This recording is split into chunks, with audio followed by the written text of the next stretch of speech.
Hi students, last క్లాస్లో మనం ఏం డిస్కస్ చేసుకున్నాం?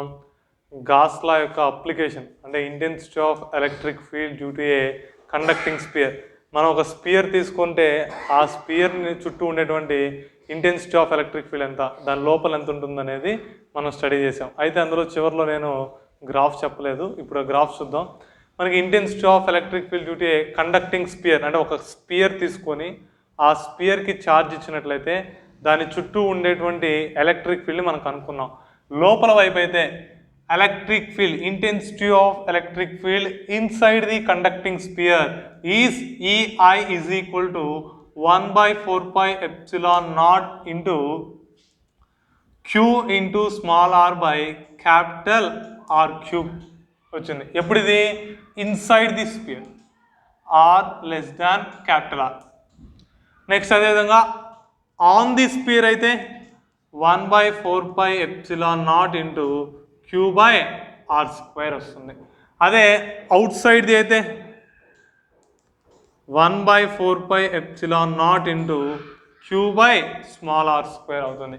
ఎప్పుడు small are is equal to capital R, small R greater than capital R, small R less than small are equal to small R greater than అని రాసాం. ఇక్కడ అసలు capital are అనేది ఏం తెలియజేస్తుంది? మనం తీసుకున్నటువంటి స్పియర్ యొక్క రేడియస్ని తెలియజేస్తుంది. మనం తీసుకున్నటువంటి స్పియర్ యొక్క రేడియస్ కంటే తక్కువ డిస్టెన్స్ అంటే అర్థం ఏంటి? స్పియర్ లోపల అయితే ఇంటెన్సిటీ ఆఫ్ ఎలక్ట్రిక్ ఫీల్డ్ ఇది, స్పియర్ మీద అయితే ఇది, స్పియర్కి బయట వైపున అయితే ఇది. ఇప్పుడు దీన్ని మనం గ్రాఫ్ మీద డ్రా చేసాం అనుకోండి. ఎక్స్ యాక్సిస్ మీదేమో డిస్టెన్స్ తీసుకుందాం, వై యాక్సిస్ మీదేమో intensity of electric field E తీసుకుందాం. ఈ మూడింటిని మనం గ్రాఫ్ గీసినట్లయితే ఈ విధంగా వస్తుంది. సార్ ఇదేం సార్ ఇలా ఎందుకు గీసారు అనుకోవద్దు. ఇక్కడ చూడమ్మా, E inside is equal to 1/4πε0 into Q into small R by capital R cube అని రాసాం. వీటిల్లో వేరియబుల్ ఏది, కాన్స్టెంట్ ఏది? 1/4πε0 కాన్స్టెంటే, Q కాన్స్టెంటే, ఆర్ క్యూబ్ కూడా కాన్స్టెంట్. ఎందుకని? రేడియస్ ఆఫ్ ది స్పియర్ మారట్లేదు కదా, మనం స్పియర్కి ఇచ్చినటువంటి ఛార్జ్ కూడా మారట్లేదు కదా, అంటే ఈ మూడు కాన్స్టెంట్లే, ఆర్ మాత్రమే వేరియబుల్. అంటే ఏం రాసుకోవచ్చు ఇక్కడ? EI ప్రపోర్షనల్ టు ఆర్ అని రాసుకోవచ్చు, స్మాల్ ఆర్. అదే ఇక్కడ తీసుకున్నాం అనుకోండి, ఇక్కడ ఏముంది? ఈ ఆన్ ఈజ్ కూడా 1/4πε0 అంటే క్యూబ్ ఆర్ స్క్వేర్ మొత్తం కాన్స్టెంటేగా, ఎంతో కొంత వాల్యూ అనేది ఉంటుంది. నెక్స్ట్ ఇది తీసుకోండి, ఈ అవుట్ సైడ్ ఎంత ఉంటుంది? 1/4πε0 constant, Q constant, small R variable కదా, అంటే ఏం రాస్తాం ఇక్కడ? E out is directly proportional to 1/స్మాల్ ఆర్ స్క్వేర్. ఇప్పుడు ఈ రెండు వాల్యూస్ని అక్కడ గ్రాఫ్లో నేను రిప్రజెంట్ చేశాను. ఇక్కడ ఈ అనేది ఎక్కడ తీసుకున్నాం? వై యాక్సిస్ మీద తీసుకున్నాం. ఆర్ అనేది ఎక్కడ తీసుకున్నాం? ఎక్స్ యాక్సిస్ మీద తీసుకున్నాం. వై ప్రపోర్షనల్ టు ఎక్స్ ఎప్పుడవుతుంది? Nothing but Y is equal to M X. Straight line passing through the origin అనుకోండి, వై ఈజ్ ఈక్వల్ ఎంఎక్స్ అయితే అప్పుడు వై ప్రపోర్షనల్ టు ఎక్స్. ఇక్కడ కూడా అలానే ఈ ప్రపోర్షనల్ టు ఆర్. అందుకని ఇక్కడ మనకి ఏమొచ్చింది? Straight line passing through the origin వచ్చింది. ఎప్పుడు ఇది? Small are is less than capital r అయినప్పుడు. అదే small are equal to capital r అయితే ఇక్కడ వస్తుంది, small are equal to capital r, E proportional to r. అది ఇక్కడికి వచ్చేసరికి outside E out is directly proportional 1/r² అన్నాం. 1/r² అంటే ఏంటి? డిస్టెన్స్ యొక్క స్క్వేర్కి ఇన్వర్స్లీ ప్రపోర్షనల్గా ఉంది. అంటే డిస్టెన్స్ పెరుగుతూ ఉంటే ఇంటెన్సిటీ అవ్వాలి, తగ్గుతూ ఉండాలి. కాబట్టి ఇది కూడా ఇంటెన్సిటీ ఇక్కడ ఉంది, డిస్టెన్స్ పెరుగుతూ ఉంటే ఇంటెన్సిటీ కూడా ఏమవుతుంది? తగ్గుతూ వచ్చింది. కాబట్టి ఇక్కడ ఏం రాస్తాం? ఈ ప్రపోర్షనల్ టు 1/r². ఎప్పుడు ఇది? ఆర్ గ్రేటర్ దాన్ ఆర్ అయితే. ఇది గ్రాఫ్, దేనికి? నిన్న చెప్పినటువంటి అప్లికేషన్ యొక్క గ్రాఫ్ ఇది. ఓకే, ఇది సపరేట్ టాపిక్ కాదు, అందులో అదే. సరే, నెక్స్ట్ టాపిక్ వచ్చేసరికి గాస్ లా యొక్క అప్లికేషన్. అది కూడా intensity of electric field due to a conducting sheet of charge. మనం ఏదైనా ఒక కండక్టింగ్ షీట్ తీసుకుంటే ఆ కండక్టింగ్ షీట్కి ఛార్జ్ ఇచ్చాం అనుకోండి. Intensity of electric field due to a conducting sheet of charge.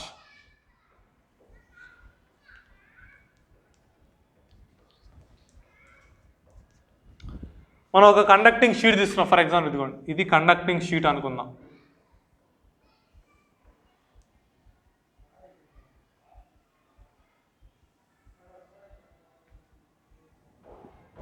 ఇది కండక్టింగ్ షీట్ అనుకోండి. ఈ షీట్కి నేను ఛార్జ్ ఇచ్చాను.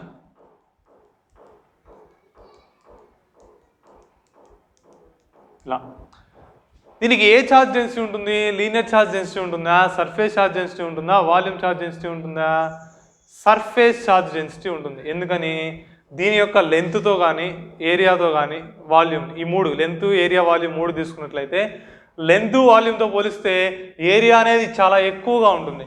ఏరియా అనేది ఎక్కువగా ఉంది అంటే మనం ఏం రిప్రజెంట్ చేయాలి? సర్ఫేస్ ఛార్జ్ డెన్సిటీని రిప్రజెంట్ చేసుకోవాల్సి ఉంటుంది. ఇప్పుడు ఇందులో సర్ఫేస్ ఛార్జ్ డెన్సిటీ అన్నాం. సర్ఫేస్ ఛార్జ్ డెన్సిటీ ఫార్ములా ఏంది? సిగ్మా, అంతే కదా. ఏంటి? సిగ్మా ఛార్జ్ డెన్సిటీ ఈ ప్లేట్కి ఉందనుకుందాం. ఇప్పుడు దీని చుట్టూ వచ్చేటువంటి ఇంటెన్సిటీ ఆఫ్ ఎలక్ట్రిక్ ఫీల్డ్ ఎంత ఉంటుందో మనం కనుక్కోవాలి. అమ్మ ఇక్కడ రెండు ఉంటాయిరా. ప్లేన్ షీట్ ఆఫ్ ఛార్జ్ ఒకటి ఉంటుంది, మామూలు కండక్టింగ్ షీట్ ఆఫ్ ఛార్జ్ అంటాం. ప్లేన్ షీట్ ఆఫ్ ఛార్జ్ అంటే నథింగ్ బట్ ఫర్ ఎగ్జాంపుల్ మనం ఒక వైట్ పేపర్ తీసుకున్నాం అనుకోండి. వైట్ పేపర్ యొక్క థిక్నెస్ ఎలా ఉంటుంది? చాలా తక్కువగా ఉంటుంది. దానికి మనం ఛార్జ్ ఇచ్చాం అనుకోండి, ఆ ఛార్జ్ ఎఫెక్ట్ వలన మనకి బోత్ సైడ్స్, ఫర్ ఎగ్జాంపుల్ ఇది షీట్ ఆఫ్ పేపర్ అనుకోండి, దీనికి ఛార్జ్ ఇచ్చాను. రైట్ సైడ్ ఎలక్ట్రిక్ ఫీల్డ్ ఉంటుంది, లెఫ్ట్ సైడ్ ఎలక్ట్రిక్ ఫీల్డ్ ఉంటుంది. కానీ కండక్టింగ్ షీట్ ఆఫ్ ఛార్జ్ అంటే దీని యొక్క థిక్నెస్ అనేది ఎక్కువగా ఉంటుంది. అందుకని ఈ విధంగా గీసాం మనం. లేదా సింపుల్గా ఇలా గీసాం అనుకోండి, ఇలా గీస్తే ఏమైంది? Plane sheet of charge. దీనికి మనం ఛార్జ్ ఇస్తే రెండు వైపులా కూడా ఎలక్ట్రిక్ ఫీల్డ్ వస్తుంది. అదే మన కండక్టింగ్ షీట్ ఆఫ్ ఛార్జ్ అనుకోండి, దానికి మనం ఛార్జ్ ఇచ్చినప్పుడు ఎటువైపు అయితే ఛార్జ్ ఇచ్చామో అటువైపు మాత్రమే ఎలక్ట్రిక్ ఫీల్డ్ ఉంటుంది. ఇప్పుడు ఇక్కడ ఫ్రంట్ సైడ్ నేను ఛార్జ్ ఇచ్చాను కాబట్టి ఫ్రంట్ సైడే ఎలక్ట్రిక్ ఫీల్డ్ ఉంటుంది. బ్యాక్ సైడ్ ఛార్జ్ లేదు కాబట్టి వెనక ఆటోమేటిక్ ఏమవుతుంది? ఎలక్ట్రిక్ ఫీల్డ్ అనేది 0 అవుతుంది. ఓకే, ఇప్పుడు చూద్దాం. సరే, మీ అందరికి మనం చెప్పాను కదా, గాస్ లా అప్లికేషన్ చేసేటప్పుడు ఏం చేయాలి? కొన్ని స్టెప్స్ ఫాలో అవ్వాలని చెప్పాం. ఏ స్టెప్స్ ఫాలో అవ్వాలి? ఫస్ట్ ఎక్కడైతే మనం ఇంటెన్సిటీ ఆఫ్ ఎలక్ట్రిక్ ఫీల్డ్ కనుక్కోవాలో ఆ పొజిషన్లో ఒక పాయింట్ తీసుకోవాలి. ఆ పాయింట్ని బేస్ చేసుకొని నెక్స్ట్ ఏం చేయాలి? ఒక గాషియన్ సర్ఫేస్ని తీసుకోవాలి. ఆ తర్వాత ఆ గాషియన్ సర్ఫేస్లో ఉన్నటువంటి టోటల్ ఫ్లక్స్ని కనుక్కోవాలి. ఆ తర్వాత ఏం చేయాలి? గాస్ లా నుంచి ఫ్లక్స్ కనుక్కోవాలి. ఇందాక కనుక్కున్నటువంటి ఫ్లక్స్ని ఇప్పుడు గాస్ లా నుంచి కనుక్కున్నటువంటి ఫ్లక్స్ని రెండింటినీ కూడా మనం ఈక్వల్ చేసినట్లయితే అప్పుడు మనకి ఫైనల్ రిజల్ట్ అనేది వస్తుంది. ఫస్ట్ మనం ఏం చేయాలి? పాయింట్ని చూస్ చేసుకోవాలి. సరే, ఇప్పుడు ఇది plane sheet of charge. For example ఇదిగోండి డస్టరే అనుకోండి. ఈ డస్టర్కి నేను ఇటువైపు ఛార్జ్ ఇచ్చి ఇటువైపు ఏం లేదు, అంటే లెఫ్ట్ సైడ్ ఎలక్ట్రిక్ ఫీల్డ్ ఏం లేదు, ఓన్లీ రైట్ సైడ్ మాత్రమే ఎలక్ట్రిక్ ఫీల్డ్ అనేది ఉంది. ఇప్పుడు దీనికి ఛార్జ్ ఇచ్చాను. ఎలక్ట్రిక్ ఫీల్డ్ ఎలా ఉంటుంది అంటే ఏ డైరెక్షన్లో ఉంటుంది? రైట్ సైడ్ ఉంటుందా, లెఫ్ట్ సైడ్ ఉంటుందా, పైకి ఉంటుందా, కిందకు ఉంటుందా, ముందుకు ఉంటుందా, వెనక ఉంటుందా, లేకపోతే అన్ని డైరెక్షన్స్లో ఉంటుందా? కేవలం ఏంటి ఉంటుంది? రైట్ సైడ్ మాత్రమే అలా ఉంటుంది. రైట్ సైడ్ మాత్రమే ఉంటుంది. అదే ఏ విధంగా ఉంటుంది? స్ట్రైట్గా ఉంటుందా, కర్వ్డ్గా ఉంటుందా? స్ట్రైట్ లైన్ కర్వ్డా ఎలా చెప్పొచ్చు? స్ట్రైట్ లైన్ అని చెప్పొచ్చు. ఎందుకని? ఎలక్ట్రిక్ లైన్స్ ఆఫ్ ఫోర్స్ చెప్పినప్పుడు చెప్పాను. Electric lines of force are radially outwards for a positive charge. Positive ఛార్జ్కి రేడియల్లీ అవుట్వార్డ్స్ ఉంటాయి. ఇప్పుడు మనం ఇక్కడ ఛార్జ్ తీసుకున్నాం. ఈ ఛార్జ్కి ఉండేటువంటి ఎలక్ట్రిక్ లైన్స్ అంటే ఎలక్ట్రిక్ ఫీల్డ్ అనేది ఏ డైరెక్షన్లో ఉంటుంది? ఇలా along positive X direction. Positive X డైరెక్షన్లో మనకి ఎలక్ట్రిక్ ఫీల్డ్ అనేది ఎగ్జిస్ట్ అవుతుంది. అంటే పైనుంచి కింద దాకా యూనిఫామ్గా మొత్తం ఉంటుంది అనమాట. అయితే మనం మొత్తం రిప్రజెంట్ చేయకుండా ఊరికి ఒక చోట రిప్రజెంట్ చేశాను. కావాలంటే మీరు రిప్రజెంట్ చేసుకోవచ్చు. ఓకే, ఇప్పుడు మనం ప్రొసీజర్లోకి వెళ్దాం. ఫస్ట్ ఏం చేయాలి? ఎక్కడైతే మనం ఇంటెన్సిటీ ఆఫ్ ఎలక్ట్రిక్ ఫీల్డ్ కనుక్కోవాలో అక్కడ ఒక పాయింట్ తీసుకోవాలి. ఇప్పుడు దీనికి లెఫ్ట్ సైడ్లో రైట్ సైడ్లో మనం ఇంటెన్సిటీ ఆఫ్ ఎలక్ట్రిక్ ఫీల్డ్ ఉందేమో అనుకుందాం. సరే, తీసుకుందాం. ఎలా వస్తుందో ఇక్కడ పాయింట్ తీసుకున్నా, పి అనే పాయింట్ తీసుకున్నా. ఈ పి అనే పాయింట్ తీసుకొని ఇక్కడ నేను ఇంటెన్సిటీ ఆఫ్ ఎలక్ట్రిక్ ఫీల్డ్ కనుక్కుంటున్నాను. నెక్స్ట్ స్టెప్ ఏం చేయాలి? ఈ పి అనేటువంటి పాయింట్ని వేస్ట్ చేసుకొని మనం గాషియన్ సర్ఫేస్ని క్రియేట్ చేయాలి. గాషియన్ సర్ఫేస్ ఏ షేప్లో ఉంటుంది? Either it may be cylindrical or spherical or cubical, ఎలా అయినా ఉండొచ్చు. మరి ఇక్కడ మనం ఏం తీసుకుందాం? స్పియర్ తీసుకుందామా, సిలిండర్ తీసుకుందామా, క్యూబ్ తీసుకుందామా? స్పియర్ తీసుకున్నట్లయితే ఇలా కంప్లీట్ రౌండ్గా వచ్చింది. అయితే రౌండ్ మనకి 360 డిగ్రీ డైరెక్షన్లో వస్తుంది. 360 డిగ్రీ డైరెక్షన్లో తీసుకున్నప్పుడు మనకు మొత్తం ఒకటే సర్ఫేస్ ఉంటుంది. ఇప్పుడు ఆ సర్ఫేస్ మొత్తంలో ఎలక్ట్రిక్ ఫీల్డ్ ఉంటుందా? ఉండదు. ఎందుకని? కేవలం ఈ షీట్కి మనం రైట్ సైడ్ మాత్రమే ఉందన్నాం. ఇదిగోండి, ఇది షీటు, దీనికి ఇక్కడ ఛార్జ్ ఇస్తే కేవలం రైట్ సైడ్ మాత్రమే మనకి ఎలక్ట్రిక్ ఫీల్డ్ ఉంది. ఇప్పుడు నేను స్పియర్ తీసుకుంటే ఇలా ముందు వైపు వెనక వైపు మొత్తం కంప్లీట్ 360 డిగ్రీస్ యాంగిల్లో వస్తుంది. ఇప్పుడు 720 డిగ్రీ యాంగిల్లో. ఇప్పుడు ఇలా మొత్తం ఉన్నప్పుడు కేవలం రైట్ సైడ్ మాత్రమే ఉందిగా. ఇప్పుడు లెఫ్ట్ సైడ్ లేదు కదా, ఫ్రంట్ సైడ్ లేదుగా, బ్యాక్ సైడ్ లేదు. అంటే మనం స్పియర్ తీసుకున్నాం అనుకోండి, మనం టోటల్ ఎలక్ట్రిక్ ఫ్లక్స్ని కనుక్కోలేము. ఎందుకని? అక్కడ ఉండేది ఒకటే సర్ఫేస్. ఒకవేళ రైట్ సైడ్ వరకు ఒక సర్ఫేస్ ఉందనుకోండి, అప్పుడు ఆ సర్ఫేస్ వరకు కనుక్కొని మిగతా 0 అవుతాయి. కానీ ఇక్కడ మొత్తం ఒకటే సర్ఫేస్, ఆ ఒక సర్ఫేస్లోనే కొంత భాగం వరకే ఉంటుంది. ఏది స్పియర్ తీసుకుంటే, అందుకని ఇక్కడ మనం స్పియర్ తీసుకోకూడదు. నెక్స్ట్ ఇంకేం తీసుకుందాం, సిలిండర్ తీసుకుందాం. సిలిండర్ తీసుకోవచ్చా? తీసుకోవచ్చు. ఎందుకనంటే ఫర్ ఎగ్జాంపుల్ ఇదిగోండి, నేను ఇక్కడ ఈ P అనేటువంటి పాయింట్ని బేస్ చేసుకొని ఒక సిలిండర్ని డ్రా చేస్తున్నా.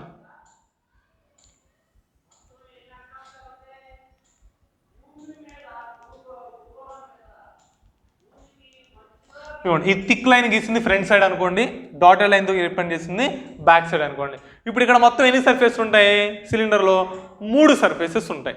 ఒకటేమో కర్వ్డ్ సర్ఫేస్, దీనిపైన రైట్ సైడ్ ఒక సర్ఫేస్ ఉంటుంది, లెఫ్ట్ సైడ్ ఒక సర్ఫేస్ ఉంటుంది. అంటే మొత్తం ఎన్ని సర్ఫేస్ ఉన్నాయి? 3 సర్ఫేస్ ఉన్నాయి కదా. ఇప్పుడు ఈ 3 సర్ఫేసెస్లో ఇంటెన్సిటీ ఆఫ్ ఎలక్ట్రిక్ ఫీల్డ్ ఎంత అంటే మూడిట్లో ఉంటుందా? ఉండదు. కొన్ని చోట్ల ఉండొచ్చు, కొన్ని చోట్ల ఉండకపోవచ్చు. ఇప్పుడు లెఫ్ట్ సైడ్ ఆల్రెడీ మనకు తెలుసు, ఎందుకని ఛార్జ్ రైట్ సైడ్ ఉంది, రైట్ సైడ్ ఎలక్ట్రిక్ ఫీల్డ్ ఉంది. లెఫ్ట్ సైడ్ లేదు కాబట్టి లెఫ్ట్ సైడ్ ఎంత? 0. అంటే లెఫ్ట్ సైడ్ మనం కనుక్కోవాల్సిన అవసరం ఏమైనా ఉందా? లేదు. అంటే left side electric flux equal to 0. మరి రైట్ సైడ్కి వద్దాం. రైట్ సైడ్లోకి వచ్చేసరికి ఇక్కడ ఇంకో సర్ఫేస్ ఉంది. ఈ సర్ఫేస్లో ఇంటెన్సిటీ ఆఫ్ ఎలక్ట్రిక్ ఫీల్డ్ ఎటుంటుంది? ఇక్కడ ఆల్రెడీ పైన రిప్రజెంట్ చేశాను. రైట్ సైడ్ ఉంది ఇంటెన్సిటీ ఆఫ్ ఎలక్ట్రిక్ ఫీల్డ్ ఈ బార్. నెక్స్ట్ ఏం కనుక్కోవాలి? Surface area vector. ఇప్పుడు ఈ సర్ఫేస్ ఏరియా వెక్టార్ ఎటు ఉంటుంది? రైట్ సైడ్ ఉంటుందా, లెఫ్ట్ సైడ్ ఉంటుందా? Surface area vector is always normal to the surface. మనం తీసుకున్నటువంటి సర్ఫేస్కి నార్మల్గానే సర్ఫేస్ ఏరియా వెక్టార్ ఉంటుంది. ఇదిగోండి, ఇది సర్ఫేస్, దీనికి ds బార్ అని రాస్తాను. ఇటే కదా ఉండేది. రెండు ఏ డైరెక్షన్లో ఉన్నాయి? సేమ్ డైరెక్షన్లో ఉన్నాయి. అంటే ఇటువైపు ఫ్లక్స్ ఉండే అవకాశం ఉంది, ఎందుకని యాంగిల్ ఈజ్ ఈక్వల్ టు 0 కాబట్టి. అదే థర్డ్ కర్వ్డ్ సర్ఫేస్ దగ్గర ఉందాం. కర్వ్డ్ సర్ఫేస్ దగ్గరికి, కర్వ్డ్ సర్ఫేసెస్కి సర్ఫేస్ ఏరియా వెక్టార్ అనేది ఏ డైరెక్షన్లో ఉంటుంది? Always radially outwards. ఇదిగోండి, ఇది రేడియస్. రేడియల్లీ అవుట్వర్డ్స్ అంటే పైకేగా ఉండేది. ఇటువైపు ds బార్ ఉంటుంది. ఎలక్ట్రిక్ ఫీల్డ్ ఎటు ఉంది? రైట్ సైడ్లో ఉంది.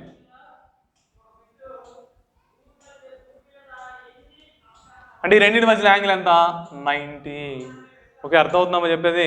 మనం తీసుకున్నటువంటి గాషియన్ సర్ఫేస్లో మొత్తం ఎన్ని సర్ఫేసెస్ అయితే ఉన్నాయో వాటి యొక్క ఫ్లక్స్లు కనుక్కోవాలి, అందులో ఉండేటువంటి ఫ్లక్స్లు. ఇక్కడ మనం సిలిండర్ తీసుకున్నట్లయితే సిలిండర్లో 3 సర్ఫేసెస్లు ఉంటాయి. అంటే 3 సర్ఫేసెస్లో మనం సపరేట్గా ఫ్లక్స్ కనుక్కోవాల్సి ఉంటుంది.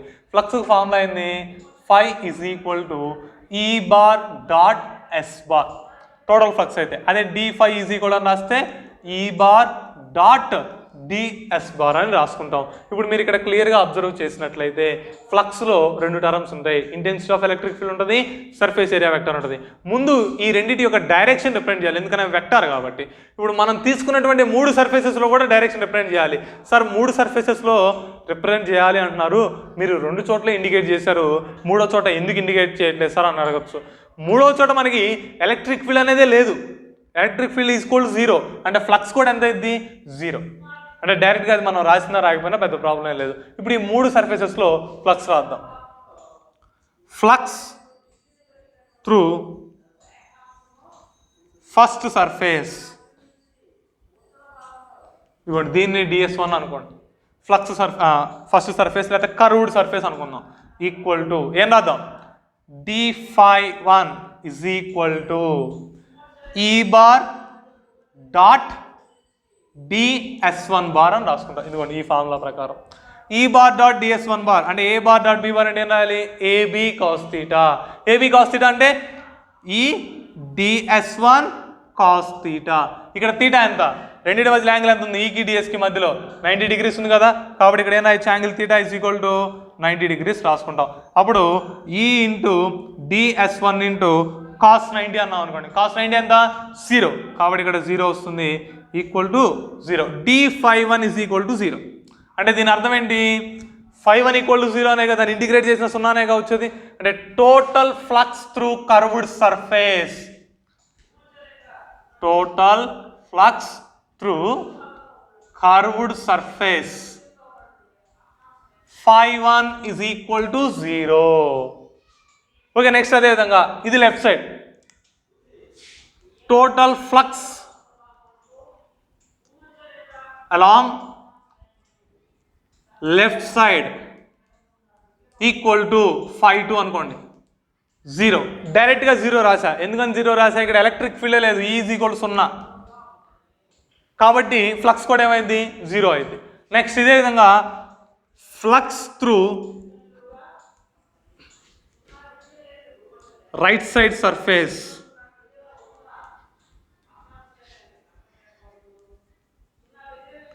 రైట్ సైడ్ ఉన్నటువంటి సర్ఫేస్లో ఫ్లక్స్ ఎంత అనేది మనకు అనుకోవాలి. 5 is equal to E bar dot ds bar అని రాశాను. ఎందుకని ఇక్కడ డిఎస్ అనేది తీసుకున్నా కాబట్టి డిఎస్ అనే రాశాను. E bar dot ds bar అంటే ఏం రాయాలి? E ds cos theta. Cos theta అన్నాం. థీటా అంటే ఏంటి? యాంగిల్ పెట్టింది E and ds, nothing but surface area vector and intensity of electric field. ఈ రెండింటి మధ్యలో యాంగిల్ ఎంత? రెండు ఎలా ఉన్నాయి? ప్యారలల్గా ఉన్నాయి. అంటే థీటా ఈజ్ ఈక్వల్ ఎంత అవుతుంది? 0 degrees అవుతుంది. ఇక్కడ సబ్స్టిట్యూట్ చేసాం అనుకోండి, ఈడిఎస్ కాస్ 0. కాస్ 0 ఎంత? 1. అప్పుడు ఏం మిగులుతుంది? E ఇంటూ డిఎస్ మిగులుతుంది. 5 is equal to E into ds. ఇప్పుడు మనకి d53 ఇది మనం కొంత కనుక్కుంది. ఇప్పుడు టోటల్ ఫ్లక్స్ కావాలి. Total flux through the right side surface, nothing but 5 is equal to integral d53. Integral d53 అంటే ఎంత వస్తుంది? ఇంటిగ్రల్ E ds వస్తుంది. ఇంటిగ్రల్ E ds అన్నాం. E అనేది కాన్స్టెంట్ వేరియబులా? కాన్స్టెంట్. కాబట్టి బయట రాసుకుంటే E ఇంటూ ఇంటిగ్రల్ ds రాసుకుంటాం. ఇంటిగ్రల్ ds అంటే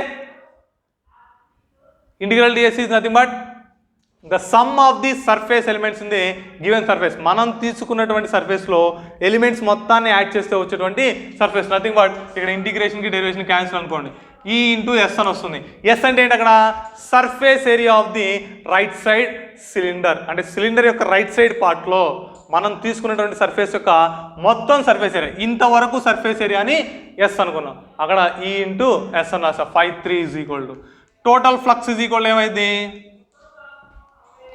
total flux 5 is equal to 5 plus 5 plus 5 5 ఎంత? 0. 5 ఎంత? 0. 5 ఎంత? ES. 0 ప్లస్ ES అంటే 5 is equal to E into S అని వచ్చింది. ఇదేంటిది? Total flux through the Gaussian surface from flux formula. Flux formula నుంచి మనం టోటల్ ఫ్లక్స్ కనుకుంటే ఎంత వచ్చింది? 5 ఈజ్ ఈక్వల్ టు ES అని వచ్చింది. ఇప్పుడు ఇదే మనం గాస్లా దగ్గరికి వెళ్దాం. ఫ్రమ్ గాస్లా ప్రకారం మనకి ఫార్ములా ఏంటి? From గాస్లా 5 is equal to Q enclosed by epsilon naught. అంతేనా? మనం తీసుకున్నటువంటి సర్ఫేస్ లోపల ఎంతైతే ఛార్జ్ ఉందో ఆ ఛార్జ్ని ఎప్సిలాన్ నాట్తో డివైడ్ చేస్తే అప్పుడు టోటల్ ఫ్లక్స్ వస్తుంది. ఇప్పుడు ఇక్కడ మనం తీసుకున్నటువంటి సర్ఫేస్ ఏంటిది? ఇది. ఈ సర్ఫేస్ యొక్క ఏరియా ఎంత? S. మనకి ఇంతవరకు ఉండేటువంటి ఛార్జ్ కావాలి. మనకి ఇందులో ఈ కండక్టింగ్ షీట్ ఆఫ్ ఛార్జ్లో ఛార్జ్ డెన్సిటీ ఏమని చెప్పాం? సిగ్మా అని చెప్పాం. ఛార్జ్ డెన్సిటీ సిగ్మా అయితే S అనేటువంటి ఏరియాలో మొత్తం మనకి ఎంత ఛార్జ్ ఉంటుంది? Sigma into S. ఎలా? ఫర్ ఎగ్జాంపుల్ మనం ఒక ప్లేట్ తీసుకున్నాం అనుకోండి. ఒక ప్లేట్లో 10 పార్టికల్స్ ప్లేస్ చేయొచ్చు. 2 ప్లేట్లు ఎన్ని ప్లేస్ చేయొచ్చు? 20. 3 ప్లేట్స్లో 30. 4 ప్లేట్స్లో 40. ఎలా చెప్పాం? Number of particles in 1 plate into number of plates. ఒక ప్లేట్లో ఎన్ని పార్టికల్స్ పెట్టచ్చు ఇంటూ ఎన్ని ప్లేట్స్ ఉన్నాయి, అది చేస్తే మనకి టోటల్ వచ్చేస్తుంది. ఇక్కడ కూడా అలాగనే యూనిట్ ఏరియాలో ఉండేటువంటి ఛార్జ్ సిగ్మా. మనం తీసుకున్నటువంటి ఏరియా ఎంత? S. అంటే మనం తీసుకున్న ఏరియాలో మొత్తం ఎంత ఛార్జ్ ఉంది? Sigma into S. అంటే ఇక్కడ Q enclosed is equal to ఎంత అవుతుంది? Sigma into S. Then 5 is equal ఎంత? Sigma S by epsilon naught. ఇది ఈక్వేషన్ 2 అనుకోండి. ఈక్వేషన్ 1 ఫ్లక్సే తెలియజేసింది, ఈక్వేషన్ 2 కూడా ఫ్లక్సే తెలియజేసింది. కాబట్టి మనం ఏం చెప్పొచ్చు? From 1 and 2 E into S is equal to sigma into S by epsilon naught. S S cancel అయితే E is equal to sigma by epsilon naught అవుతుంది. ఇది intensity of electric field due to a conducting sheet of charge. ఇంతవరకు ఇది గాస్లా యొక్క applications. Okay, మీకు cylinder అవి సిలబస్లో లేదు, కేవలం స్పియరు కండక్టింగ్ షీట్ మాత్రమే ఉన్నాయి. ఒకసారి మళ్ళీ బ్రీఫ్గా ఎక్స్ప్లెయిన్ చేస్తాను, చూడండి. ఏంటిది? Intensity of electric field due to a conducting sheet of charge. మనం తీసుకున్నటువంటి షీట్కి ఛార్జ్ ఇచ్చినట్లయితే చుట్టూ ఎంత ఇంటెన్సిటీ ఆఫ్ ఎలక్ట్రిక్ ఫీల్డ్ వస్తుందో కనుక్కోవాలి. మనం గాస్ లాని అప్లై చేసేటప్పుడు ఏం చేయాలి, ముందుగా ఒక పాయింట్ తీసుకోవాలి. కాబట్టి పి అనేటువంటి పాయింట్ని తీసుకున్నాం. తర్వాత ఆ పాయింట్ని బేస్ చేసుకొని ఒక గాసియన్ సర్ఫేస్ని క్రియేట్ చేయాలి. ఇదిగోండి ఇక్కడ గాసియన్ సర్ఫేస్ తీసుకున్న, ఏది ఈ సిలిండరే గాసియన్ సర్ఫేస్.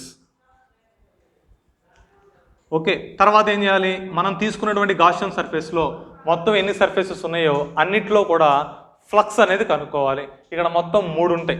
లెఫ్ట్ సైడ్ ఒకటి ఉంటుంది, రైట్ సైడ్ ఒకటి ఉంటుంది, కర్వ్డ్ సర్ఫేస్ ఒకటి ఉంటుంది. లెఫ్ట్ సైడ్ ఎలక్ట్రిక్ ఫీల్డ్ అనేది 0, కాబట్టి లెఫ్ట్ సైడ్ ఫ్లక్స్ ఏమీ ఉండదు, 0. రైట్ సైడ్కి వచ్చేసరికి ఫ్లక్స్ ఉంటుంది కంపల్సరీ, ఎందుకని ఇటువైపే ఛార్జ్ ఉంది కాబట్టి.